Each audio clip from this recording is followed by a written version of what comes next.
Welcome. We'll get started. Some of you have inquired about films, about watching films that you missed. I'm sorry that not all of them have been so readily available. Silkwood and Alice Waters should be at the Lamont Media Center on the top floor of Lamont. Sometimes there's a long queue to get a time to see them. So because of that situation, we're going to relax the deadlines for the films, and any time within a month of when the film is originally shown would be fine. Otherwise, it just won't work out. For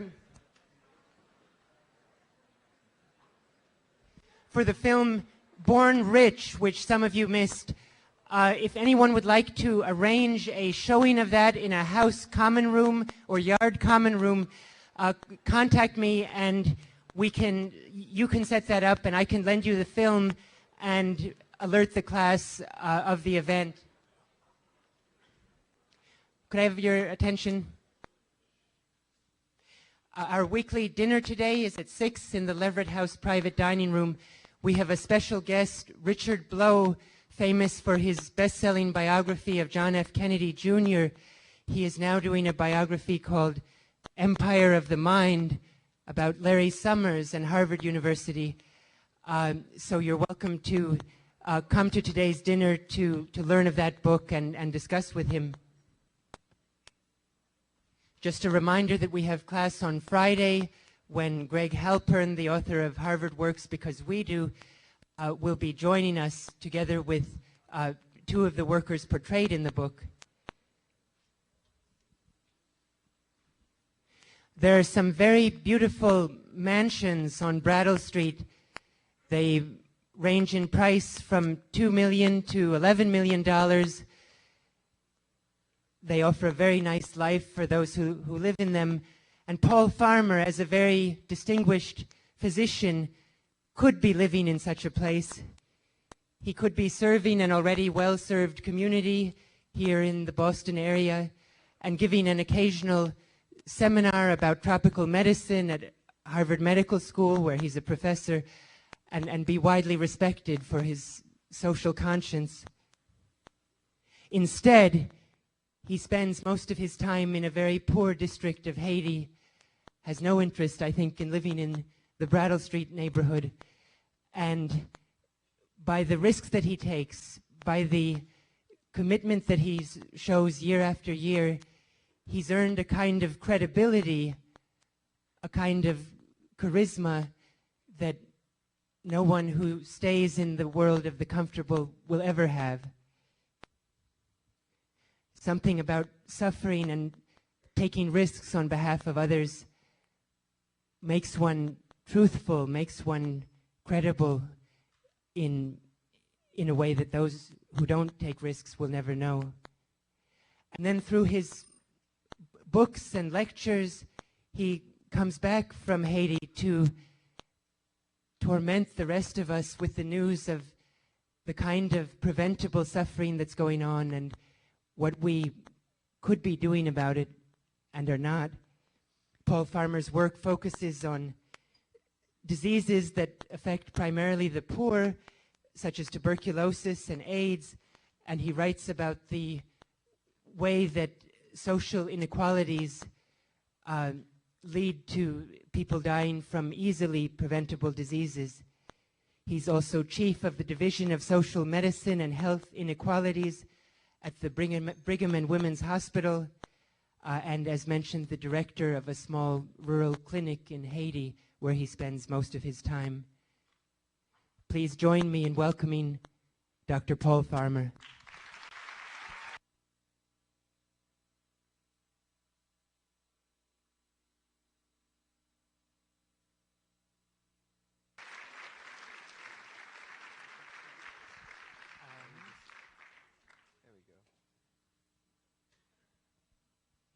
I'd like to think that you all turned out just to hear me talk, but I know you're all required to be here. Is that true? No. All right. Thank you. Thank you. I saw that sort of, easy deadline on watching films, and I thought, no, yeah, we can get people to applaud by extending the deadlines. You know, I'll just say, you have to write no paper and take no notes after hearing me talk. So, am I allowed to say that? And about that Brattle Street mansion, we'll talk later. Things have been difficult in Haiti. But I understand that you're not expecting me to give you any prepared remarks, which is good for me. I've been doing a lot of talking, especially in the last week, about Haiti. Here, sometimes over here, gave a talk at Elliott House, gave several talks to medical school, School of Public Health. And so it's much nicer for me just to have the format of this exchange, question and answers. And I would like to say one thing, though, if that's okay, before opening this up, and that is on Sunday, I went to a couple of churches, one in Roxbury and another one right here in Harvard Square, and talked about, in the first one I talked about everything from social inequalities and disease, and talking a lot about AIDS, and also about Haiti. And in the first of those two places, and then I went to the hospital in between those talks, the Brigham Women's Hospital. And the first of those two talks, there were quite a few members of a youth group from Roxbury who were there, and Roxbury, Dorchester area. And they were asking, straightforward questions that I hear quite a bit from students in general, whether medical students or graduate students or students from the Faculty of Arts from here, from the undergraduate college. What is it really that we could be doing or should be doing? And I'll let you ask your own questions, of course, but I would like to say that the work that we began in Haiti, if you do the math, and if I say to you, I've been working in Haiti 21 years, I'm sure I look very old school and ancient, but if you work out the math, that means, of course, that this is work that I began and that others with whom I work began when they were students. And, you can make out of that what you will, but it's not a little clinic, actually, or a small clinic that I run as medical director. Of course, it's run by Haitians, and I'd be glad to talk about that too. But I am the medical director of what is a large community hospital with 104 beds and a big staff and 2 operating rooms and laboratories, all of which we're trying desperately to keep open now. I was to leave Boston tomorrow to head back, and that will be difficult. But I do want to say, for what it's worth to people in this room, that this work was started for most of us when we were students, so student activism, whatever you'd like to call it, and it's now a pretty grand endeavor.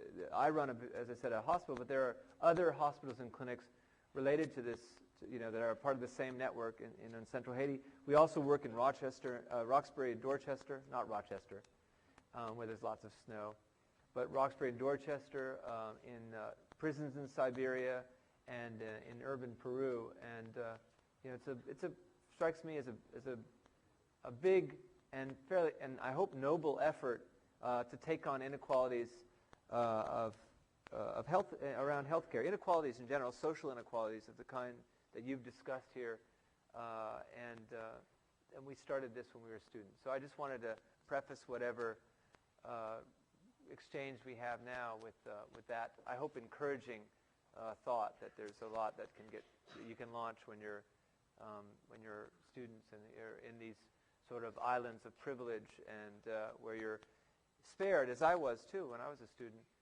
spared from the everyday concerns of, okay, yes, you could say you have the concern, where am I going to eat, but it's going to be a question of which cafeteria.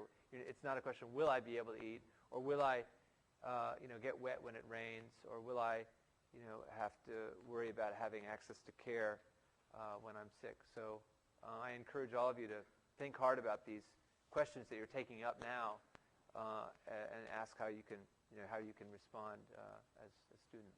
Hope that didn't sound too professorial. Anyway, who would start? I'm told Anthony Liscalzo has our first question. Dr. Farmer, thank you for joining us. And on behalf of a student, I ask a good opening question.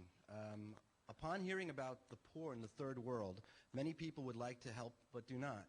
What specifically moved you to decide that you should go to Haiti and immerse yourself in their situation and help them? Thank you. It is a good question, a good way to start. I I was born in Massachusetts. That's a scary way to start an answer, isn't it? I was born in Massachusetts. It sounds like it's going to be a really long answer, and it'll take me half an hour. Don't worry. I just saying I was born in Massachusetts, but I grew up mostly in Florida. And, I was your typical high school student, a.k.a., something of an idiot, drinking Budweiser or whatever, and doing bad things that teenagers do. Okay, not Budweiser, but with something like that.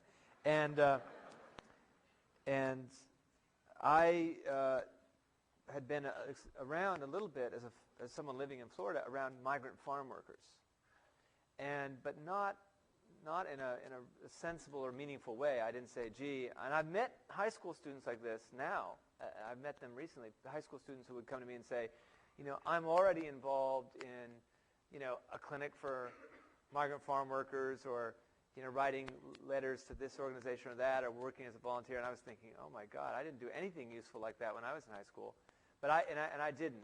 But I had, I think maybe, and this is the part where it's maybe. The rest of it, I can tell you, after I got to university, I can tell you that it was no longer maybe. I was deeply interested and deeply involved. But maybe that had something to do with the fact that later, as a college senior, I got involved in migrant farm worker issues, and sort of being involved in, maybe labor issues here at Harvard. It's something that you can pick up as a student, and it's there's a group called Friends of the United Farm Workers, and my engagement was very glancing. I don't want to make more of it than it is, but it was this time different from as a high school student. I wrote about. In fact, someone later found something I wrote for a student publication.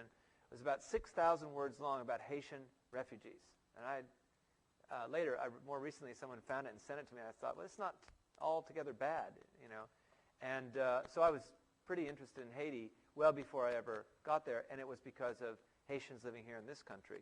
And some of them living in such bad conditions that I asked, well, why would they leave their home country to be treated so badly here? And just to give you an idea of how bad is bad, when I was a college student back in the late 19th century, there were slavery charges brought against growers in the United States who were so mistreating the migrant farm workers that they actually were sued for slavery. I didn't even know that such cases existed until I heard about the case that the Friends of the United Farm Workers, I think it was Friends of the United Farm Workers, brought against some growers in the United States.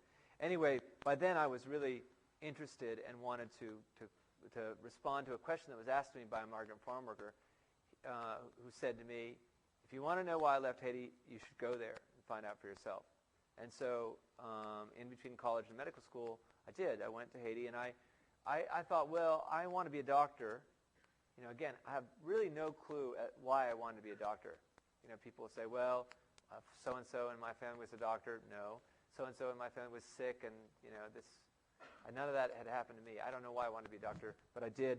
And I thought that I would learn Spanish and Haitian, and my English was pretty good at the time, and be a doctor in an American city, maybe Brooklyn, or this is what I was trying to decide in my first year there. But what I saw in Central Haiti was, to me, so compelling that I never left, and I'm still working today. In fact, the hospital of which I'm medical director, along with one of my Haitian colleagues, is in the same squatter settlement that I visited started living in the summer of 1983. So that's, I think, an answer to your question is migrant farm workers, understanding the connections between my country of origin and Haiti, and then later other countries, understanding that these are stories of proximity, not distance, that we are connected to Haiti in important ways, and other places where there is violence and poverty and suffering.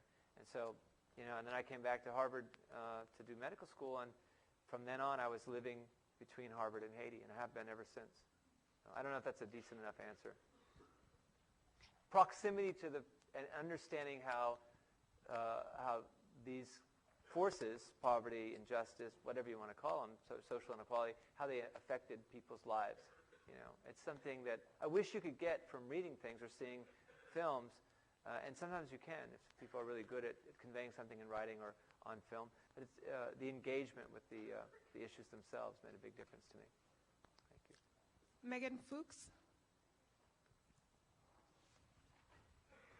He's got a little Oprah thing going on here. Dr. Farmer, in your fight against the almost overwhelming crises of HIV/AIDS and the global inequities in healthcare, when do you reach a point in your work and specific projects when you decide that you've done a good job or that you've done enough, even if you haven't reached your utopian vision? Or how about today? Okay. How about I stop today? Just kidding. Go ahead. Okay, or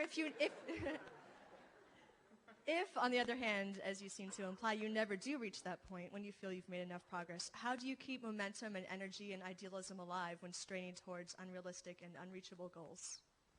Well, just another easy question. Thank you so much.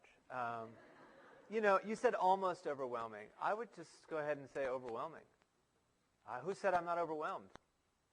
And I find it completely overwhelming. At the same time, if you work in a community, you know, people have asked us, and someone else will probably ask us, how are you keeping the work going in Haiti, or has it stopped? And it hasn't stopped, and it won't stop, because we do work with Haitians living in their home villages. We also work with Haitian health professionals, but, you know, it can't stop. And so when one of us, so in other words, I'm working with a community of people and not solo by any stretch of the imagination. But when one of us feels overwhelmed, then there are always others who might not feel overwhelmed on the team.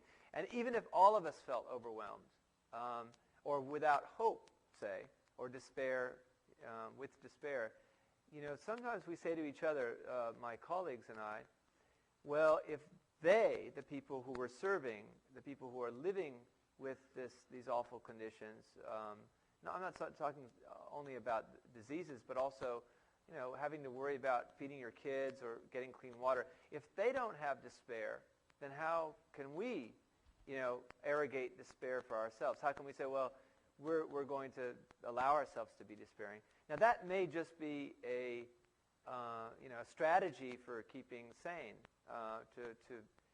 to A, be connected to others who are not, you know, overwhelmed at the same time you are, and B, to realize that the people we serve are not allowing themselves to feel overwhelmed or despair. They feel overwhelmed. And, you know, I think those are two important parts of the answer to your question. A third for me would be, one of the things I like about being a clinician, being a doctor, and when I say clinician, I think if you were a nurse or a social worker or another, you know, person providing direct services, one of the good things about that work is even when you're losing the battle on the grand scale, when you know, and certainly I think a lot of people looking at Haiti must feel that way now, you still can have small victories with individual patients or their families. You know, and so in my line of work, I went into infectious diseases, again, back to the biographical question, because of Haiti. In my line of work, most people do get better. So if someone's, you know, in rural Haiti living with poverty, horrible poverty, and AIDS, if you treat them correctly, as a doctor might, if you get them on the medications they need, they'll actually get better, even though the conditions around them might not get better. And so we all want big victories where we can say, well, what we're doing is adding up to something. It's changing the way the world is. Everybody wants that. You know, people want to feel that what they're doing is, you know, is meaningful in that way. But when you can't convince yourself that it's meaningful in that way, there are often small victories. Now, one way of saying that might sound a little bit craven, you know, that I'm saying, well, if the definition of success is too daunting, just ratchet down the definition of success. I don't think I'm really saying that. I'm saying it's important to be mindful of the need for large victories and to not feel overwhelmed, but it's also important to be mindful of the fact that sometimes the small victories are important too, and they're all you're going to get. And so there, I've given you three strategies. You know, work in community, understand that other people in much more difficult situations than yourself are avoiding feeling completely overwhelmed, and third, it's important to be mindful of the small victories too in hard times. That sounds like it was a kind of well-prepared answer, no? I made that up as I was going along. Thank you. Tyler Brody.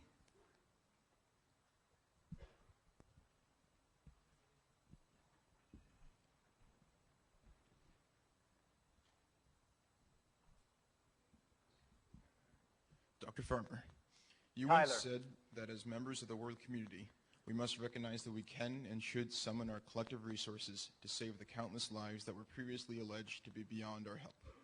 How can the average citizen go about summoning the resources to further your cause? Did I say that? Sounds good. No, I'm kidding. I believe that. I do believe that. Sounds like something I would say. And I do believe it, so I'd say it if I hadn't said it. But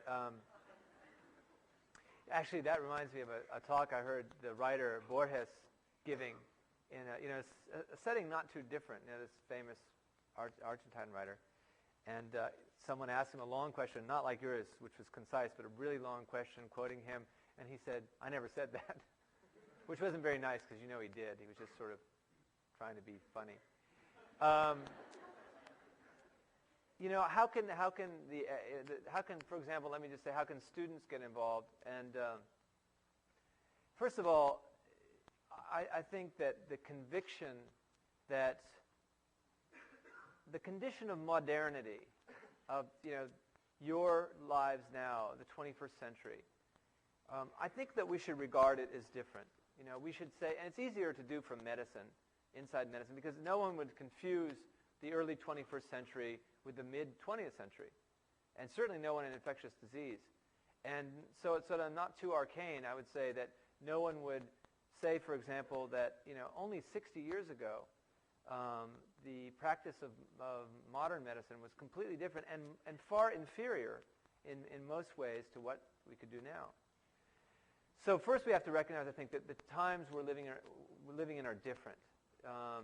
Someone just said to me, someone who's formerly a professor here and now is at Columbia, we were talking on the phone 2 days ago, and he said, we're talking about Haiti and what's going on there now. He said, it ought to be harder to do this in 2004 than in 1965 or 1953. And I kind of knew what he was talking about. Historical events in Africa and Guatemala would be my guess is what he was referring to. I didn't want to sound, stupid, so I didn't say, "What are you saying?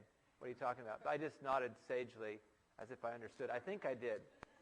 And I think that he didn't say this, but again, he's saying the conditions of modernity ought to be different, make it different not only in medicine, but in terms of unnecessary suffering in general. He was talking about political and violence. And I think that's right. I think that's the first step, is to say 21st century is a whole new ball game. People argue about globalization. When did it start? Did it start in 1492 or really in 1980? You'd think, by the way, that the historians could sort of narrow that down a bit so that we didn't have big debates about whether it was a 20th century phenomenon or a 16th century, late 15th century phenomenon. But modernity is different. We have tools. Look at I don't know much about this, but the information revolution, or the revolution in medicine in terms of therapeutics, diagnostics and therapeutics. I mean, the things we could do with modern medicine in poor places in the world just boggle my mind to this day.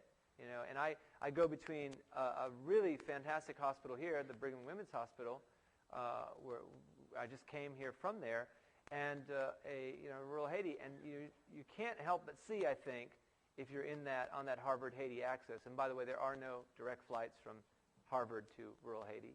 Just note to all of you who are planning a trip.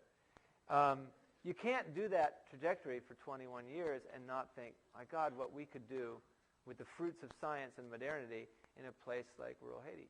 So we've actually tried to do just that, and just say, okay, let's apply these lessons. Some of the lessons come from Haiti, and I could go back to that if you'd like. But the tools of modernity, the fruits of modernity, are largely shared by us, not them. That is, by people living in the affluence, whether in affluent Haitians, they're living with the fruits of modernity also. They have computers and internet access and modern medicine. If they can't get in Haiti, they just go to Miami. So when I say the affluent, I don't just mean people in our country or Europe or Australia or Japan. I mean wealthy people everywhere in the world. And by wealthy, I don't mean, Bill Gates style wealthy. I mean us style wealthy. So that's 2 points. One, modernity is different. Two is the fruits of modernity are unevenly shared. And I think that leads me to answer the question in a very specific way. We need to acknowledge our privilege, and we could. I shouldn't say we need to. That's called preachy. We should acknowledge our privilege and acknowledge that the fruits of modernity are not shared, and then ask strategic question, how would we share them, which is probably what you're doing.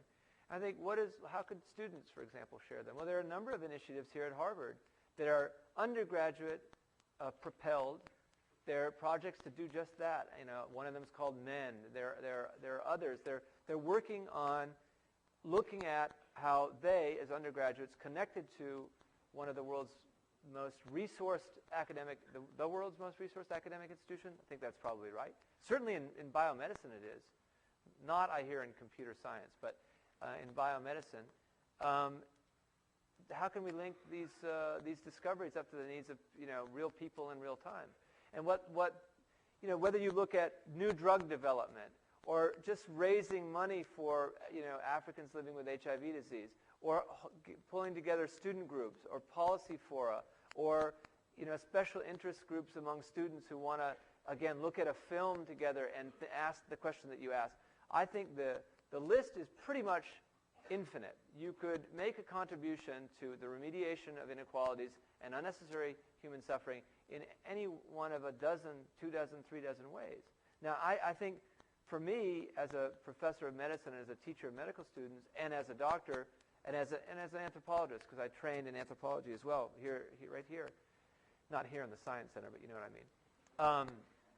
I think that it's probably not a good idea for me to be prescriptive and say you should do this way rather than that way, because in my experience, one of the things that undergraduates and other people who don't live as I do between a squatter settlement in rural Haiti and Harvard, you need to find things that are appealing to you personally, because if you're going to sink time into them as a student who already has plenty of things to do, or as a young professional, say, as a lawyer, a doctor, or a cab driver, I don't think it matters all that much. If you're going to sink time into good works, then you have to like what you're doing. It has to be appealing to you, because that's another condition of modernity, the impression that there's not enough time. And I know I feel that terribly, the time pinch. So when I get involved in things that I consider to be compelling causes, it has to be, something I don't dislike doing. And I hope that's not too arcane. I mean, for example, if I couldn't be a full-time policymaker, working in a policy think tank, I just wouldn't be good at it. I just have to be around patients. Other people love that sort of thing. And I think that the last thing that you maybe expected me to say is it depends on your personality, but I really would link that to the first 2 points, that modernity is different. We have a whole new ball game in front of us, and the fruits of modernity aren't shared. Then the third part and the hard part is finding out what you like to do and how you could remain engaged over time. When I see medical students and encourage them to be involved in student activism, which I do all the time, I'm thinking these people are soon going to be interns. And then they're going to be working 80 hours a week. It used to be 100 hours a week in the days of the giants. But they'll be working 80 hours a week. Now, how are you going to tack on something else when you're already working 80 hours a week? You have to love it. So I hope that doesn't sound like a touchy-feely Oprah-style answer. In all respect to Oprah. I hope it, because I mean it in a very, practical way. Find out what you'd like to do and then use that. The condition of modernity is all about inequality and connection, and those things anybody can discover. The depths of inequality and the tightness of connections between places like Harvard and Haiti, or the United States and Haiti. But the real trick, I think, is to finding your best way to contribute. Emma Samuelson Jones. How am I doing? Thumbs up. I mean, I don't know. You guys are comparing me to, other people. I can just hear it now. Someone writing notes. Somewhat amusing, but nowhere near as funny as Noam Chomsky or something like that. It's just not fair. We'll send you your report card in about a month. Oh, okay. You're going to send my report card. God, those things give me the creeps, I see students filling out evaluations, and I start feeling I come back in an exam hall. Are they going to like me? Be merciful. It seems that you have chosen to balance your life more in favors of the good works you do than your family or other things that might bring you more personal happiness. Do you ever regret the little time your chosen path leads for friends and family? Well, most of my friends and family are all involved in the same work. I could. If I told you what my daughter said to me yesterday about the current situation in Haiti, you'd never believe it. Well, I'll tell you, because then I can't say this in front of. I can't say it in front of 800 people and not tell you. She said that she wanted to go to a demonstration.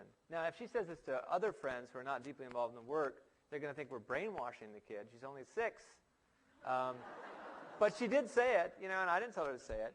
So, and she said some more colorful things about the leader of the free world as well, but I won't repeat that.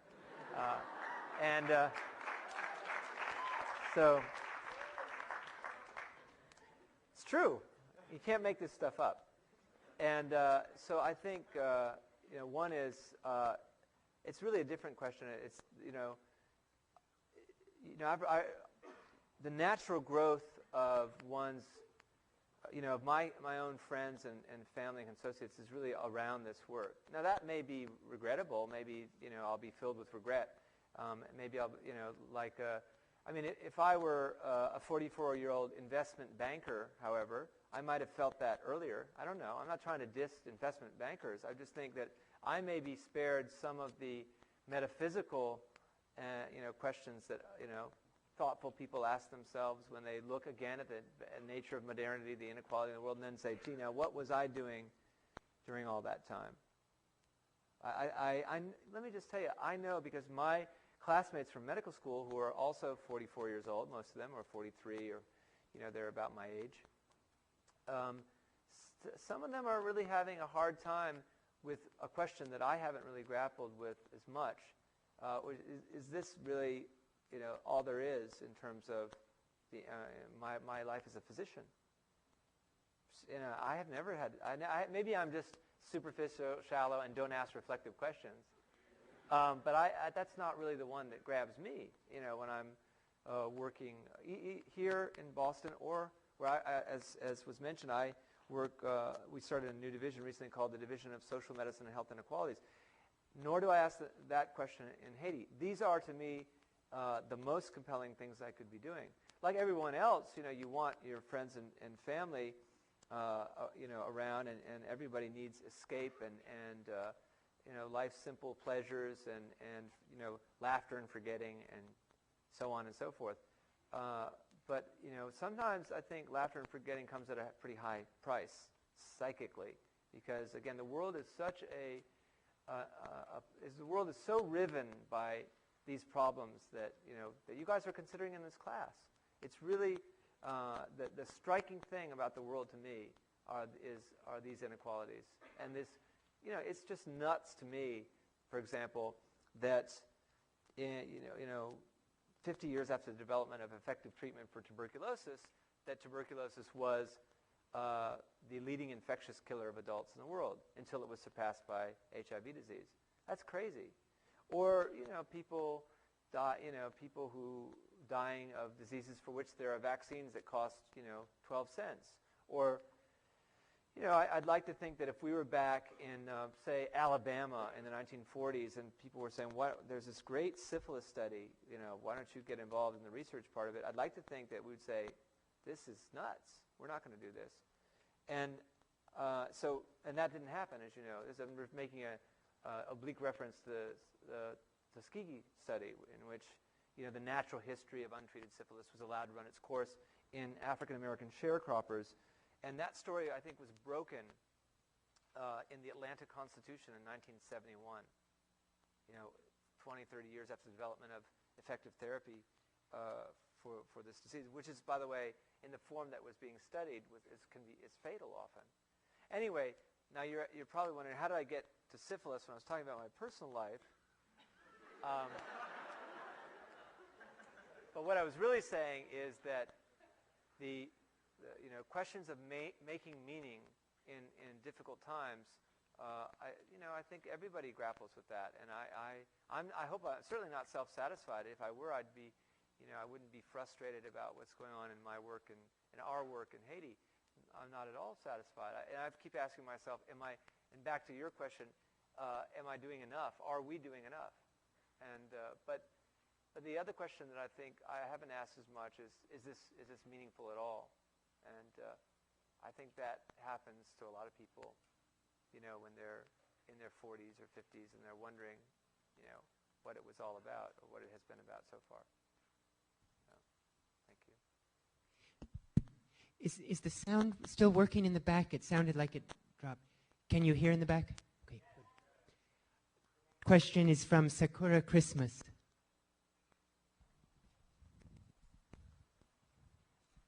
He moves faster than Oprah. I was wondering if you could talk about how the present situation in Haiti is affecting your patients and how it's affecting your treatment of your patients. Now that's an easier, fairer question. Just kidding. The current situation will only affect us adversely because we're healthcare providers, and healthcare providers have to move personnel and supplies, and we have to. You can't run clinical facilities, or even say we were doing something very different, education. We are doing education, but making sure school lunches and all this requires supply chains to be untrammeled. It means also the movement of personnel along roads. Well, Friday, which seems like a year ago to me now, but it's just a few days ago, Friday, 2 of our medical vehicles were seized by the so-called rebels.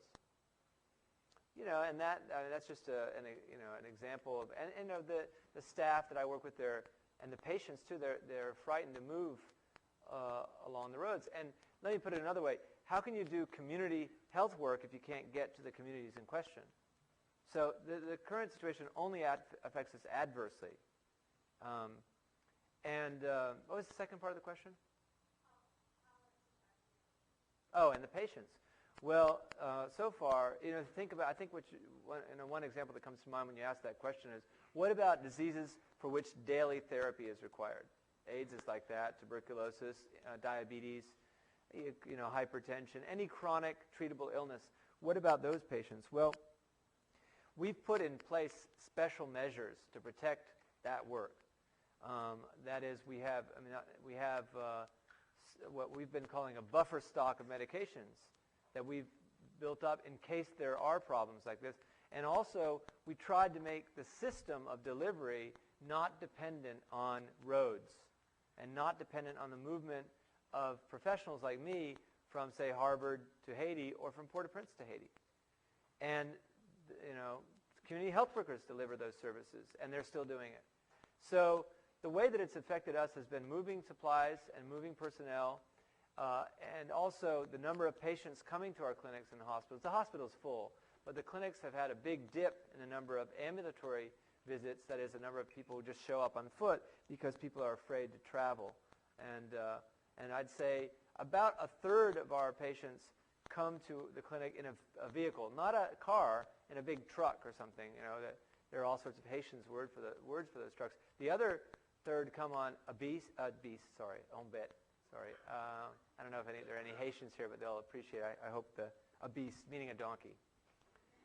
Not a fell beast or a 666 type beast or anything like that. Donkey, that means.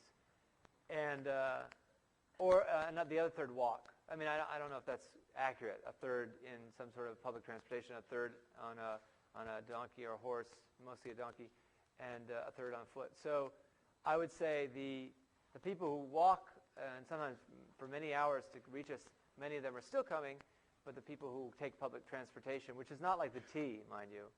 This is a big giant truck with people falling out of it quite literally. That kind of traffic has dwindled to nothing. So it's a pretty dramatic impact, but not on our care for people with chronic illnesses who live around our facility. When I say around, I mean a big chunk of Haiti we're still delivering care to effectively, I think. Thank you. Miley Tavafuljalan.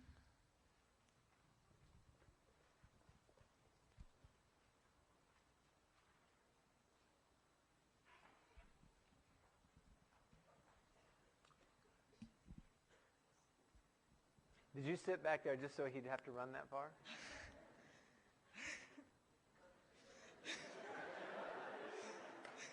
Guy's already skinny enough, give him a break. Sorry. I'm just kidding.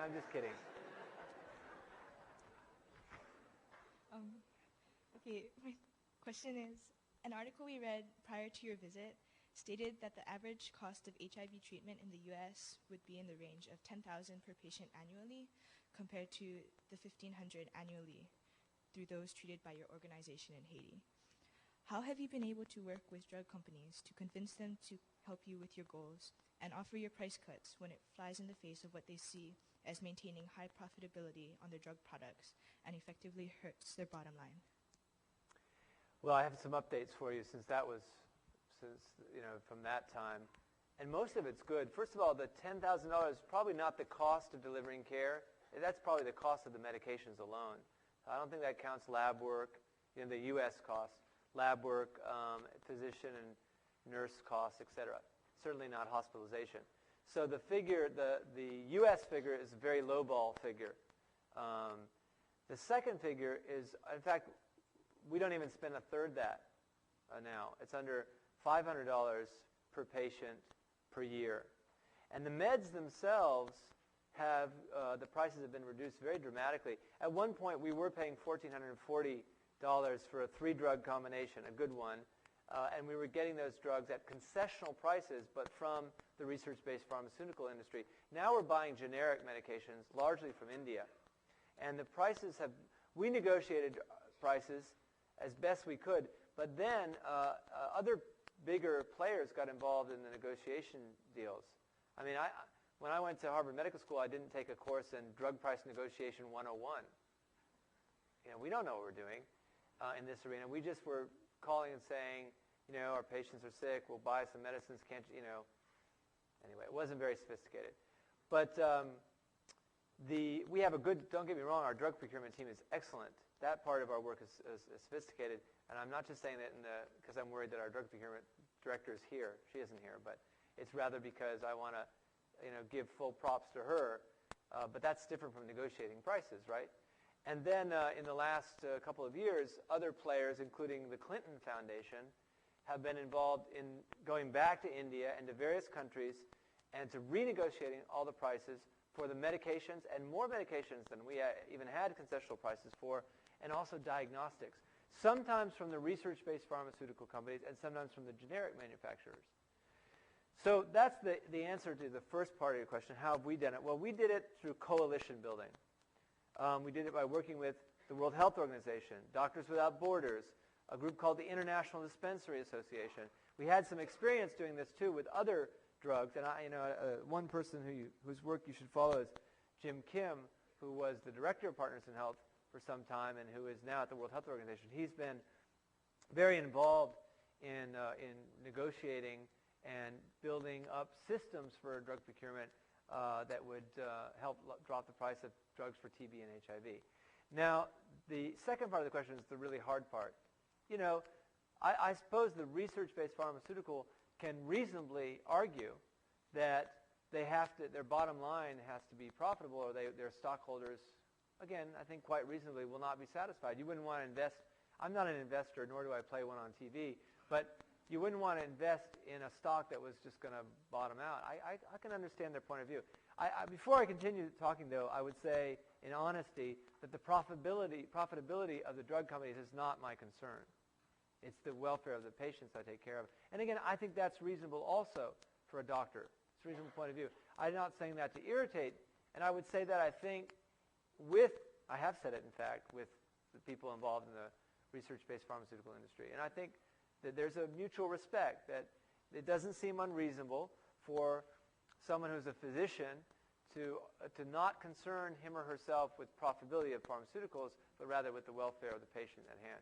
So there's that prefatory comment.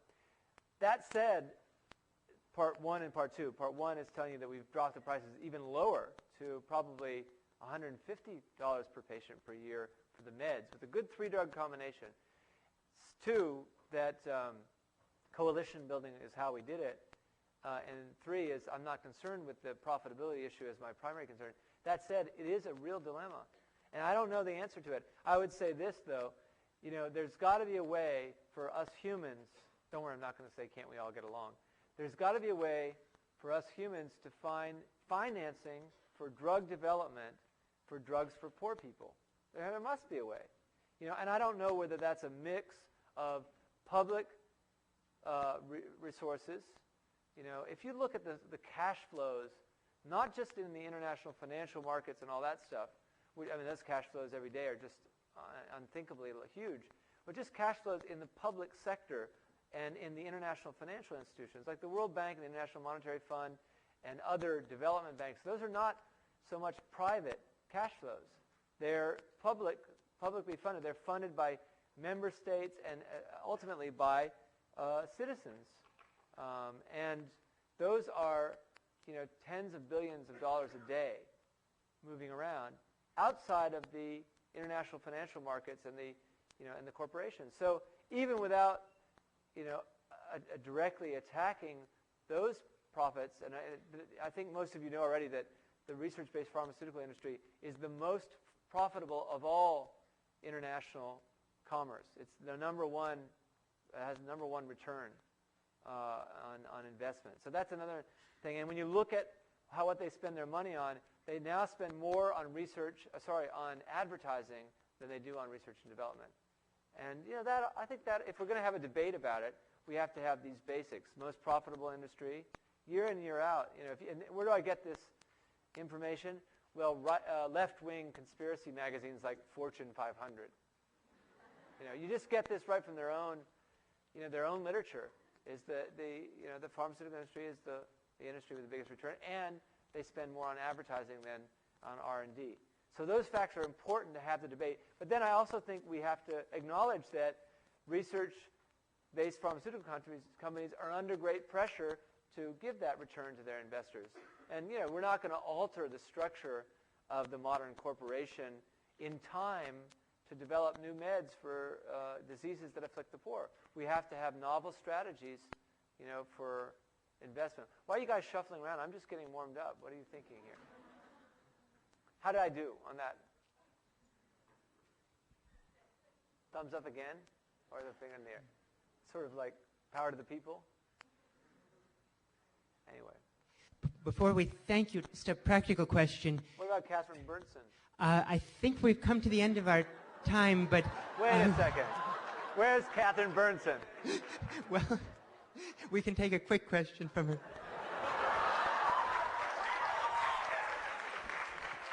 Thank you so much, Dr. Farmer. I was wondering... Oh, sorry, did I turn it off? No. I was wondering if you could speak about the situation in Haiti beyond its effects on the public health system. I don't know, as someone who's distant from the conflict, I've had a hard time figuring out exactly what's going on, and I was hoping to tap your well of experience in terms of what the United States' role should be in what's going on. And I know you guys are anxious to move on and you have a schedule, so I'll make this very brief. I just didn't want to exclude Catherine. We go way back. So let me just make a couple, what the medical school students call take-home messages. One, we should stand on the side of constitutional democracy. Now, go figure out what that means. It isn't hard.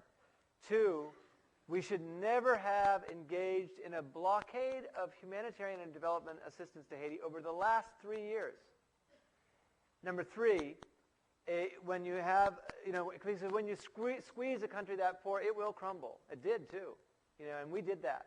Look it up. We'll give you our group will give you information if you want. Number three, of course, we should intervene to stop bloodshed. Those are three very specific recommendations. So thank you all for having me, and I enjoyed this enormously. Thank you. Thank you. Thank you. Thank you. Is that okay? Excellent. Thank you. Thank you. Really makes me believe in staying here.